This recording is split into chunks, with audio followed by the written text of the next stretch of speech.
Law, rate equation यानी कि वेग नियम।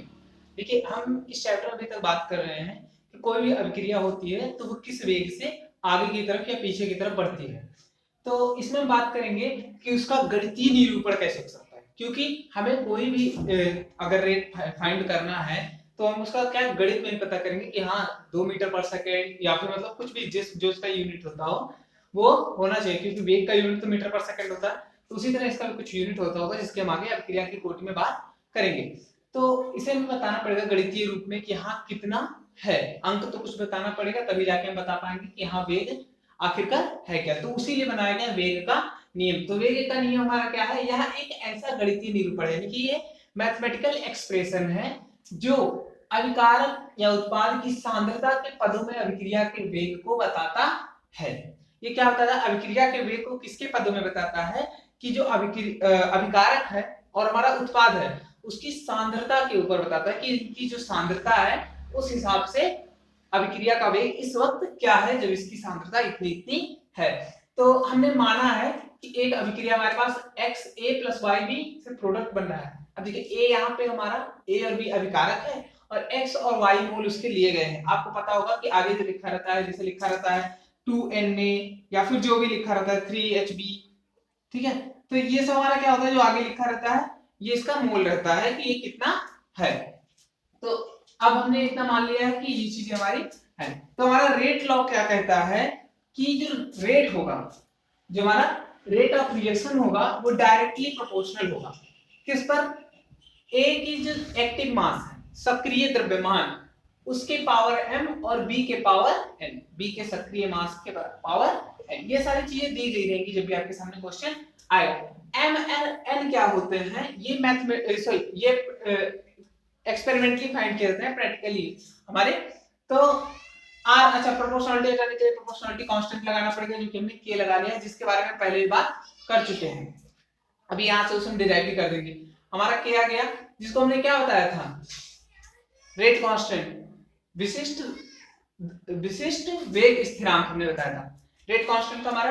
तो r बराबर क्या आ गया, k एक्टिव मास m और b की पावर n है। n और m हमारा जो क्या है प्रयोगात्मक मान है और m क्या है a के पदों में अभिक्रिया की कोट। अब अभिक्रिया की कोट क्या होती है इसी के बाद हम बात कर लेंगे। n क्या है b के पदों में अभिक्रिया की कोट और m + n क्या है पूरी अभिक्रिया की कोट कितनी है। ये बात क्लियर हो गई। अब हम इसके बारे में बात करते हैं k के बारे में। अच्छा यहाँ ये बात लिखा है कि जो हमारा m और n है वो क्या क्या हो सकता है, 0 हो सकता है, पॉजिटिव हो सकता है, नेगेटिव या कोई भिन्न भी हो सकता है, यानी कि p/q के रूप में भी हो सकता है। ये बात हमारी खत्म हुई। अब हम k के बारे में बात कर लेते हैं। ठीक है, k हमारा क्या था, विशिष्ट वेग स्थिरांक। अब इसका नाम विशिष्ट वेग स्थिरांक क्यों पड़ा यहीं से आपको समझ में आ जाएगा। देखिए विशिष्ट वेग का मतलब क्या हो गया कि एक स्पेसिफिक वेग हो जाए, स्पेशल। ठीक है, तो अगर यदि जो A एक्टिव मास है वो 1 हो जाए और B का एक्टिव मास है वो भी 1 हो जाए, तो देखिए A की पावर कुछ भी रखोगे तो एक ही आएगा, यानी कि R बराबर गुणे 1 गुणे 1, यानी कि R बराबर क्या हो गया 1। ठीक है, अच्छा इसको यहाँ पे आप सांद्रता भी मान सकते हो लेकिन हमेशा नहीं होता, आगे आप पढ़ोगे कि सांद्रता और एक्टिव मास में कभी-कभी डिफरेंस आ जाता है, लेकिन हालांकि इस वक्त आप मान सकते हो।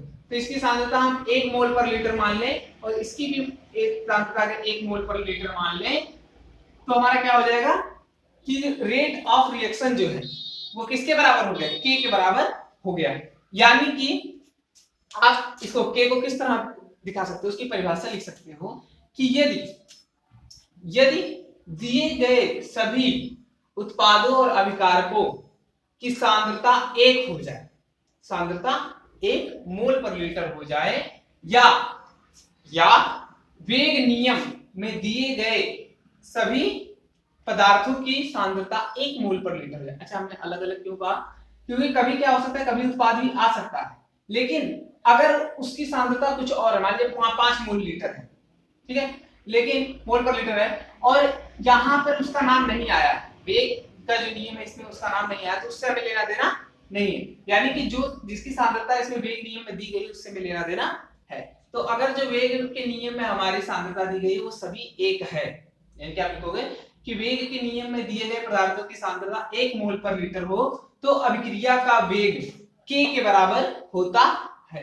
इसीलिए K को विशिष्ट वेग स्थिरांक कहते हैं, क्योंकि पहले तो ये वेग स्थिरांक था, लेकिन विशिष्ट क्यों हो गया? क्योंकि जब सांद्रता 1 हो जाएगी तो वही रेट ऑफ रिएक्शन भी हो जाएगा, इसलिए इसका नाम पड़ गया विशिष्ट वेग स्थिरांक। तो K की परिभाषा भी ये वाली आप लिख सकते हो। अब बात करते हैं अभिक्रिया की कोट के बारे में। हम थोड़ा सा बात करेंगे, और हमारे सिलेबस में से दो ही है अभिक्रिया की कोट, एक शून्य और एक प्रथम कोट की अभिक्रिया और शून्य की।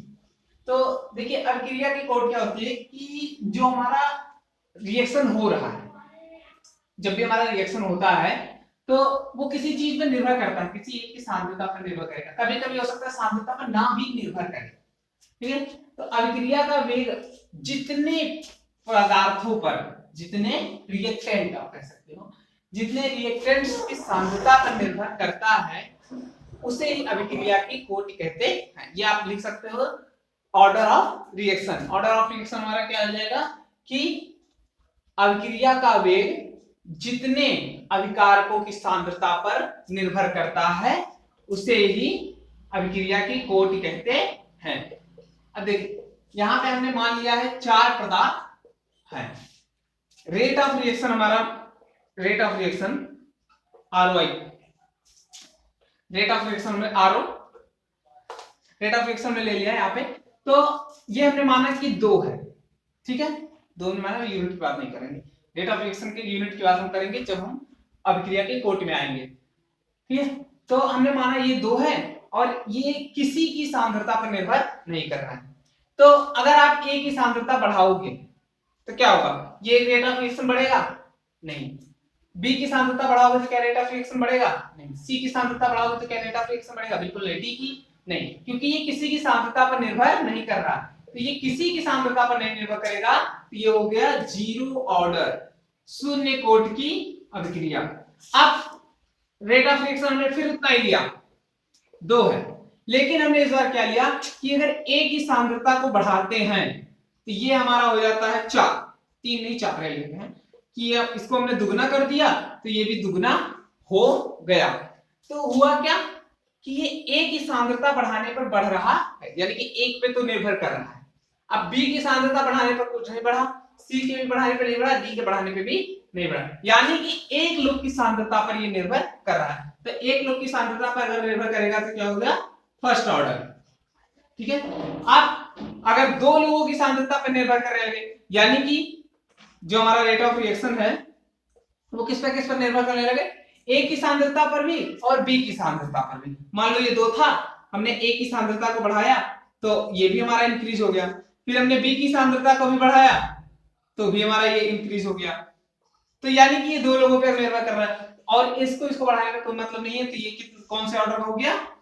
सेकेंड ऑर्डर का, ठीक है। यानी जितने लोगों की सांद्रता बढ़ाने पर इस पर प्रभाव पड़ेगा उतने ऑर्डर का रिएक्शन, उतनी कोट की अभिक्रिया हो जाए।